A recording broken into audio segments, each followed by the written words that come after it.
Sports NBA analysts Jim Jackson and Katino Mobley. All right, let's talk some hoops. The Lakers officially introduced Anthony Davis on Saturday. The former Pelican star revealed that he found out he had been traded to L.A. on Instagram. Davis also said that he's confident in the new-look Lakers being a championship-caliber team, despite missing the playoffs the previous 6 seasons.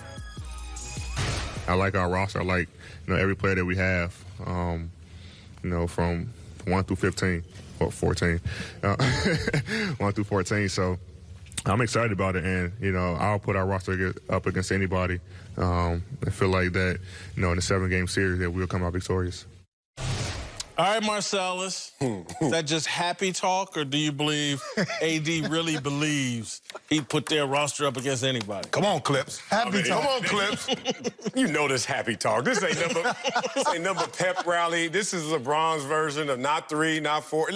And it comes with the territory. When you go to a new team, that excitement.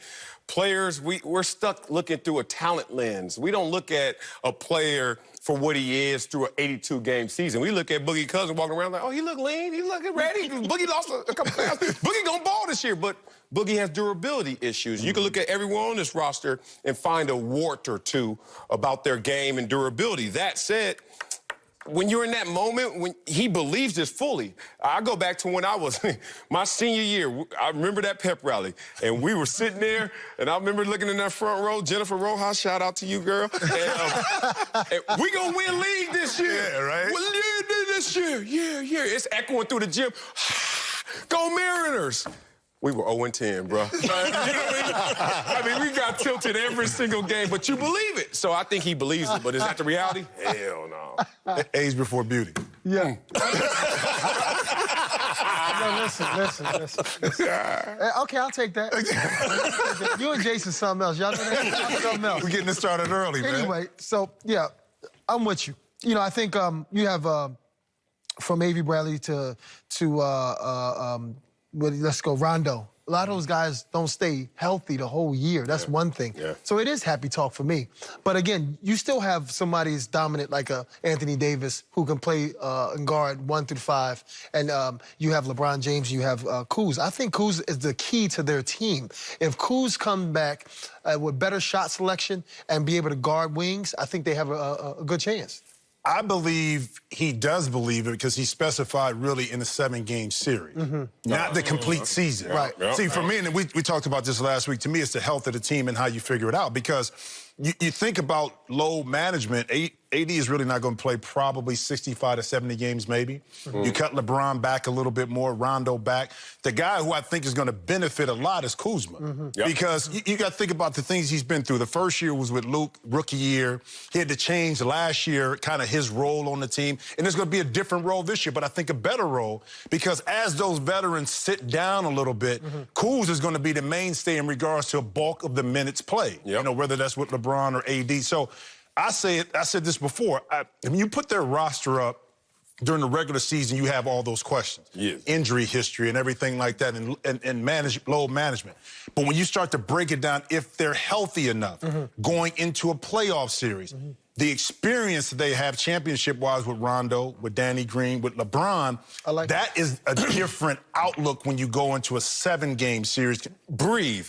All the qualifiers you just gave me is why this probably won't work. Why? Therefore, this won't stack up against all other rosters. Why? Because when you have to go into a season with your whole ambition based on everything working in your favor, it usually doesn't. So then Clippers got to do it.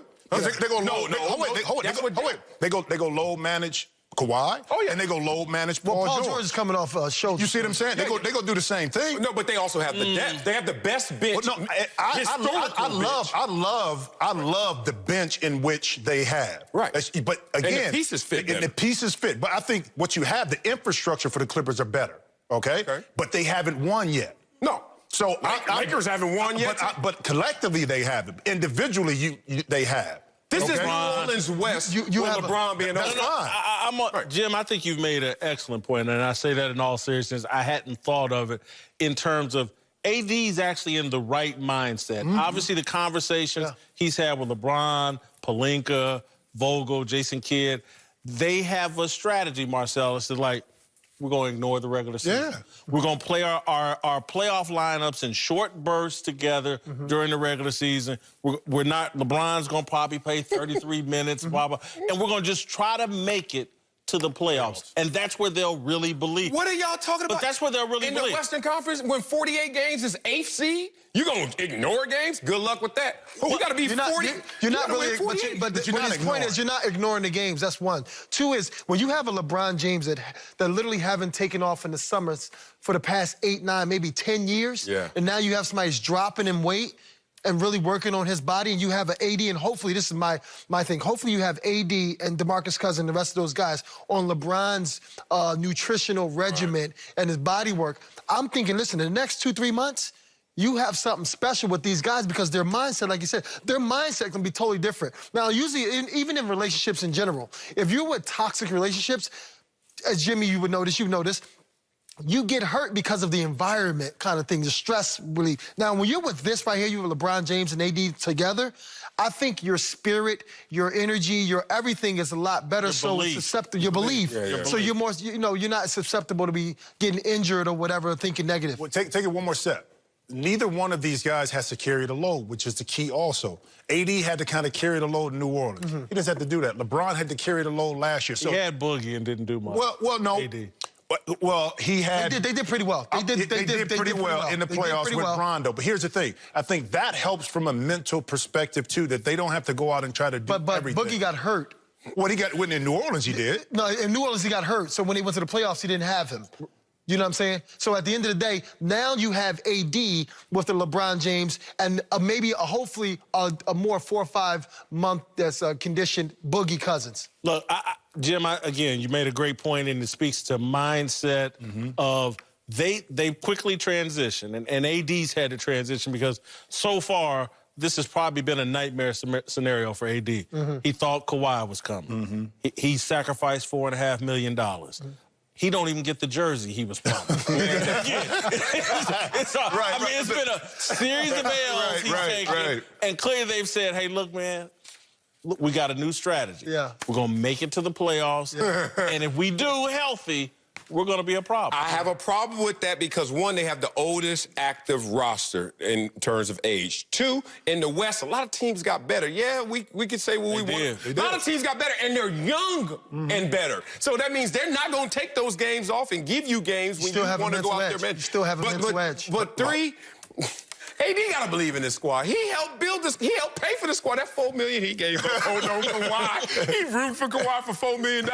He bought these players that got problems, and he knows it, but he got to believe in them. All right, coming up, Patrick Mahomes has some pretty legendary throws, but wait until you see what he did over the weekend. TV's hottest look at social media. Hurts!